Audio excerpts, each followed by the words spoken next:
রমজানে আপনাদের ভয়াবহ বিপদ অপেক্ষা করছে। বলতে পারেন যে ভবিষ্যৎবাণী করে গেল নাকি? দেখেন না কি হয়।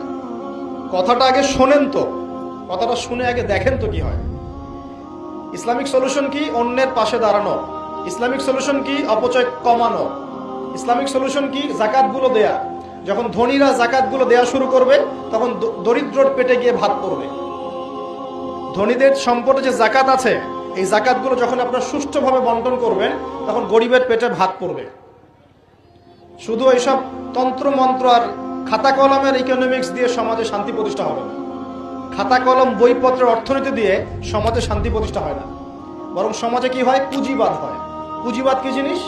ধনী দিন দিন ধনী হতে থাকবে, এক শ্রেণীর মানুষের কাছে ধন সম্পদ কেন্দ্রীভূত হতে থাকবে, এক শ্রেণীর নির্দিষ্ট একটা শ্রেণীর কাছে ধন সম্পদ কুক্ষিগত হতে থাকবে, বাকিদের রক্ত চুষে চুষে এরা বড়লোক হবে। এখন এই সবার রক্ত চোষা সুদভিত্তিক অর্থনীতি চলছে সারা বিশ্বে। এগুলো খাতা কলমের অর্থনীতি। বাস্তবের অর্থনীতি এমন হওয়া উচিত, ধনী যারা আছেন তাদের সম্পদের যে জাকাত আসবে, এই জাকাতটা দরিদ্রদের মধ্যে বন্টন করতে হয়। কিন্তু এটা করতে পারতেন, সমাজের সবাই 3 বেলা খেতে পারতো, না খেয়ে মরতো না। কে শুনবে কার কথা? এগুলো তো বললেও সমস্যা, করলেও সমস্যা। কারণ আমরা বললে হয়ে যাব ধর্মান্ধ, আর যদি মুসলিমরা করে তারা হয়ে যাবে সন্ত্রাসী। আশ্চর্য একটা। সারা বিশ্বে যারা একনিষ্ঠভাবে ইসলাম পালন করতে চায় ওদেরকে সারা বিশ্বে মৌলবাদী বলে প্রচার করা হয়েছে। অথচ সমাধান কিন্তু এখানে। এই যে আমার হাতে যে কিতাবটা দেখছেন, এই কিতাবের মধ্যে আল্লাহ পাক সমস্ত বিষয়ের সমাধান নাজিল করেন নাই? এটা মুখে বলছি আমরা, ঠিক। কয়জন বিশ্বাস করে কথা?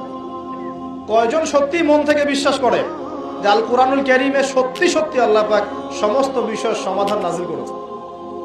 আজকে জুমার দিনে সূরা কাহফ পড়তে হয়, তাই না? এই সূরা কাহফের 54 নম্বর আয়াতে, কত নম্বর?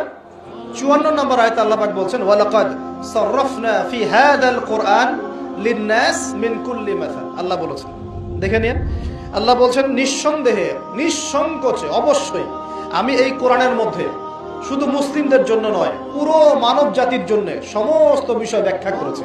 আল্লাহ পাক বলেছেন শুধু মুসলিমদের জন্য, পুরো মানব জাতির জন্য যত বিষয় প্রয়োজন আমি আল্লাহ এই কোরআনের মধ্যে ব্যাখ্যা করেছি। কে বলেছেন? আল্লাহ কি মিথ্যা কথা বলেন? তার রাসূল কি মিথ্যা কথা বলেন? তাহলে আমাদের মানতে সমস্যা কোথায়? মানতে কি সমস্যা? এই যে বললাম, যদি আমরা ইকোনমিক সেকশনে সমৃদ্ধি চাই, একটা স্টেবিলিটি চাই, অবশ্যই জাকাত ইম্পোজ করতে হবে। জাকাত ছাড়া অর্থনৈতিক সাম্য আসবে না। মনে করেন বাংলাদেশে, মনে করেন যে 1 কোটি মানুষের উপরে জাকাত ফরজ। কথার কথা বলছি, কথার কথা।